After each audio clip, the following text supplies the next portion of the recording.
Good morning बच्चों। चलिए आज के टॉपिक में ग्रेविटेशन के लेक्चर 3 को पढ़ते हैं और आज समझते हैं कि elliptical about the eccentricity of the elliptical orbit. आइए समझते हैं, इसको पढ़ते रहिए। Eccentricity of an elliptical orbit. Then हम लोग यहाँ पर एक इलेप्टिकल ऑर्बिट पहले बना लिया जाए। This is the elliptical orbit. दो पार्ट में मेजर और माइनर एक्सिस को हमने अलग किया। अगर हम यहाँ सन मानते हैं तो सन से नजदीक वाला जो ये पॉइंट प्लेनेट रहता है, इसको हम लोग एफिलियन या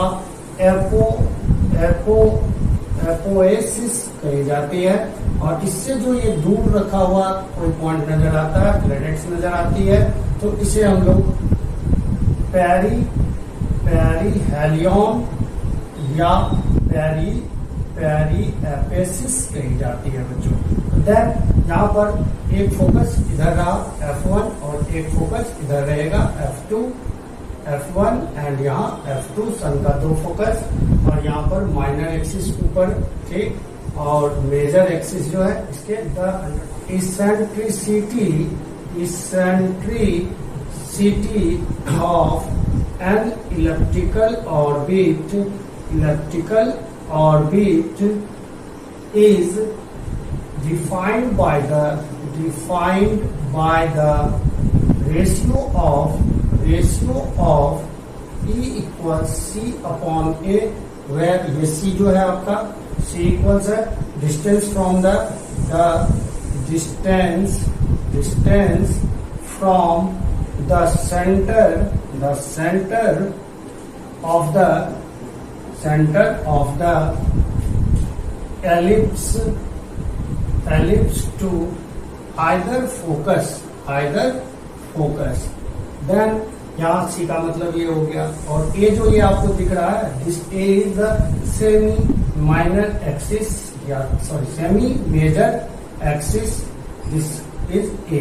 तो इन दोनों का जब रेशियो हम निकाल लेते हैं तो इससे हमें किसी भी इलेप्टिकल ऑर्बिट का इसेंट्रिसिटी पता चल जाता है। एक बार फिर से सुनने समझे। Eccentricity of an elliptical orbit जो बतला रहा है, ये बतलाता है कि यह रेशियो होता है जिसमें c the distance from the centre of the ellipse to either focus और ए जो है इसका सेमी मेजर एक्सिस कहलाती है। तो देन इस तरह हम लोग eccentricity of the an elliptical orbit के बारे में जानकारी प्राप्त होती है। चलिए इस टर्म को आगे बढ़ाते हैं।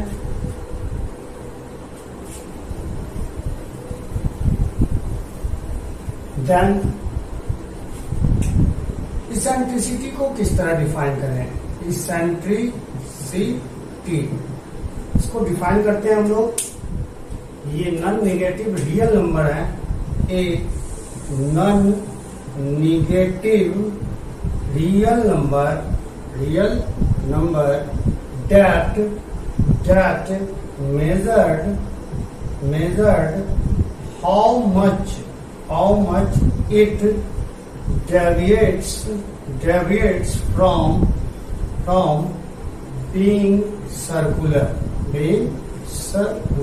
यानी सर्कुलर बनने के दरमियान जो है वह कितना जो है अपने आप को डेविएट कर पाया है। दैट मीन्स क्या, अगर हम सेंटर को आगे बढ़ाते हैं तो डबल फोकस में वो कितना जो है डेविएट खुद को कर पाता है। Called eccentricity of elliptical orbit. Eccentricity of an elliptical orbit. तो इस तरह बच्चों क्या होते हैं कि हमारे जो ऑर्बिट्स वगैरह होते हैं, जो प्लैनेट्स इन्वॉल्व करते हैं, उन सभी में इसेंट्रिसिटी फाइंड की जाती है। Theory number 2, Ptolemaic theory. क्योंकि एसेंट्रिसिटी फाइंड होने के बाद बहुत सारे ऐसे साइंटिस्ट आए जैसे लाइक पॉटलेमी थे, इन्होंने भी अपना थ्योरी दिया। और साथ ही साथ कोपरनिकस थे, इन्होंने भी अपना थ्योरी दिया जिसको हाइलोसेंट्रिक हाइपोथेसिस कहा जाता है, हाइपोथेसिस कही जाती है। तो पॉटलेमिक और हाइलोसेंट्रिक हाइपोथेसिस जो कि कोपरनिकस के द्वारा दिया गया था, इन सभी का मानना था कि जितने भी प्लैनेट्स होते हैं, यानी the planet revolve around the sun, it is in the circular orbit, मतलब इन सभी का मानना था कि जैसे हम लोग तो अभी समझ गए हैं ये इलेप्टिकल ऑर्बिट में मूव करते हैं, बट पहले जो पॉल्टेमिक और हाइलोसेंट्रिक थ्योरी को देने वाले कॉपरनिकस थे, इन्होंने क्या किया कि इन्होंने बतलाया पूरी दुनिया को कि ये जो है आपको एक ऑर्बिटल है जो सर्कुलर ऑर्बिट बनाता है और सन इसके मिडिल रहते हैं और बहुत सारे प्लैनेट जो है इसके चारों ओर रिवॉल्व करते हैं। हालांकि अब हम समझ चुके हैं कि ये इलेप्टिकल ऑर्बिट होते हैं और सर्कुलर पाथ पर जो मूव करने वाला होता है ये बस थ्योरी के आधार पे होती है। तो दैट मीन्स इन सभी के थ्योरी को ज्यादा दूर तक नहीं ले जाया गया और उस समय में जितनी जानकारी थी इनके पास, उन्होंने कुछ इस तरह बताया था कि जितने भी प्लैनेट्स थे वह सन के अराउंड घूमते हैं, वो भी सर्कुलर ऑर्बिट में घूमते हैं। ओके, तो ठीक नोट कीजिए, अगर लेस देन वन आया तो वह आपको इलिप्स बनाते हैं, और अगर more than one eccentricity of elliptical orbit आता है तो इसको पाराबोला कहा जाता है। ये पाराबोला शेप के बन जाते हैं। इसके अलावा जो दूर रखी पॉइंट्स होती है जिनका नाम पेरिएप्सिस है, ये होता है कि the point closest to the attracting body is called periapsis। That means जो क्लोजेस्ट हो ना, जो उसके नजदीक हो, या आपको पेरीहेलियन कही जाती है।